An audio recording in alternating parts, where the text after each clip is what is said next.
Hello everyone, and welcome to another edition of First Page Fridays. It's me, Miss Nicole, or Nicole, whichever you prefer to call me. And this one, we're going to be exploring winter in the sense of like survival in the snow. So we have 3 different books, and I'm going to read the first page of the book. And if the paragraph that's on the first page continues on to the next page, I'll just finish it up. Before we do that, I normally just read description on the flap jacket for you. So we're going to start off with this one. It's called The Starlight Cabin by Tim Wynne-Jones. So you may be familiar with him. He's written other things. Of course, now I can't remember. The Emperor of Any Place, Blink and Caution. And so he lives up in Ontario, which is Canada, so he should know a thing about snow. But let's read the description of this book. 4 months after Nate's best friend, Dodge, disappeared in a boat accident on the Ghost Lake, Nate is still having nightmares. The boys had planned to go up to the cabin together that winter, their first trip without Nate's survival-savvy father. When Nate decides to make the treacherous journey to his family's remote camp at Ghost Lake alone, it's half pilgrimage, half desperate hope he'll find a trace of his lost friend when no one else could. Instead, he finds the family's camp occupied by strangers, men who have escaped maximum security prison. How could they have known about the cabin? Nate's survival now depends on both his wits and his skills as an outdoorsman. As the situation spirals out of control, Nate finds himself dealing with questions even bigger than who gets to leave the camp alive. So this sounds like a great thriller, and we will read the first page. 1. The Dream. The dream was waiting for him. Dodge Hobeck under a thick sheet of crystal clear ice, his eyes wide open, his fingers scraping at the glassy ceiling above him, his mouth screaming, bubbles pouring out, and his long blonde hair trailing behind him in the black water.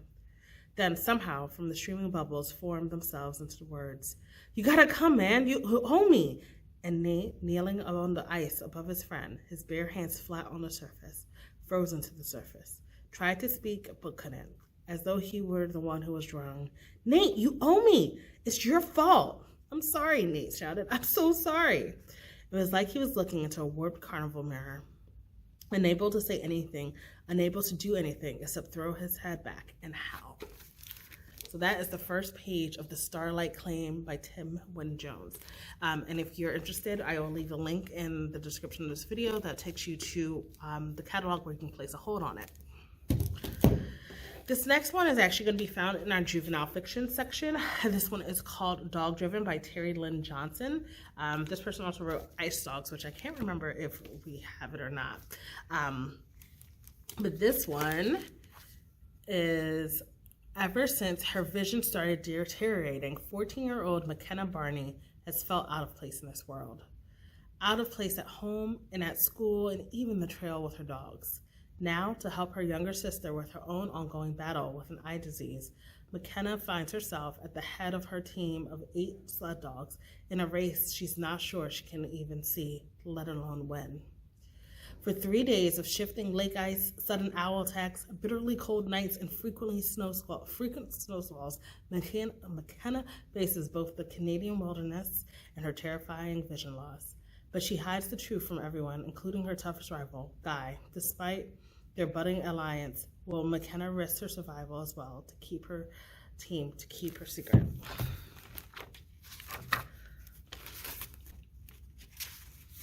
So this one, I always like when they start with maps. So this one does have a map in the beginning. Chapter 1. Whoever's behind me is coming fast. I peek over my shoulder and see a blurry line of shapes bearing down. Mustard glasses back too, then faces forward and digs in. He's so cocky, he hates to get past.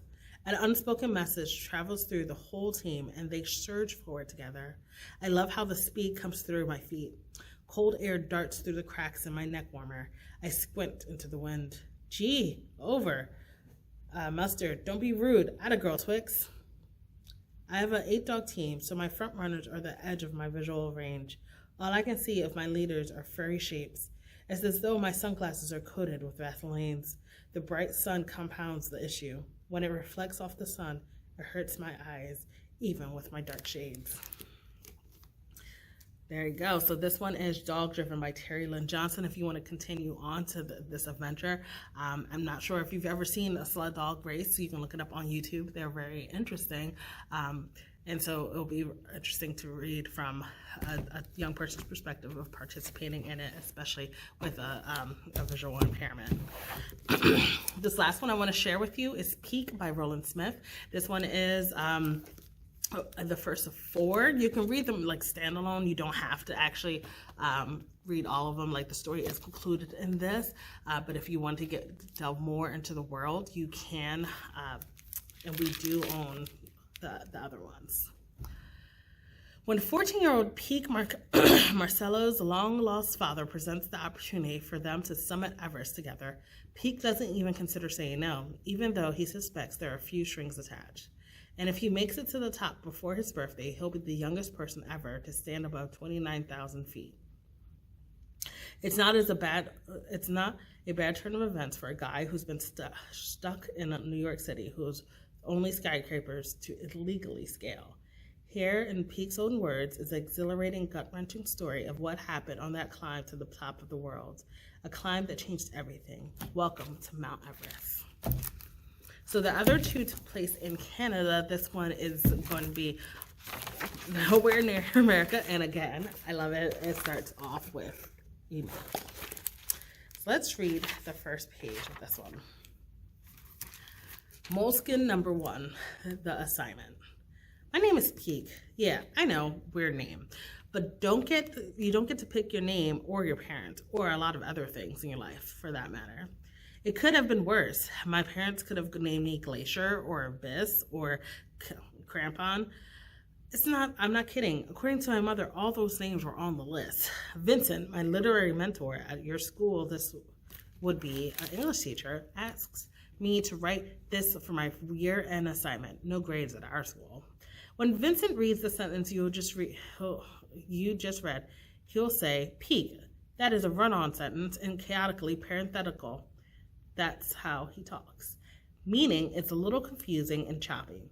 And I'll tell him that my life is parenthetical and the chaos is due to the fact that I am starting this assignment in the back of a Toyota pickup in Tibet, aka China, with an automatic pencil that doesn't have an eraser, and it's not likely that I'm going to find an eraser around here. Vincent has also said that a good writer should draw the reader in by starting in the middle of the story, a hook, then go back and fill in what happened before the hook. Once you've read the reader hooked, you can write whatever you want as you slowly reel them in. I guess Vincent thinks readers are fish. If that's the case, most of Finch's fish have gotten away. He's written something like 20 literary novels, all of which are out of print. If he knew what he was talking about, why do I have to search through the dark, moldering aisles of the used bookstore to find his books? So that's it. So it sets up the story. You're in, and Peak's in a back of a Toyota in China, Tibet. And so why is he there? What's going on? If you want to know, this is the book Peak by Roland Smith. And then we also have Dog Driven by Terry Lynn Johnson and The Starlight Claim by Tim Wynne-Jones. Again, all of the links to these books will be in the description. And that is it for this edition of First Page Fridays.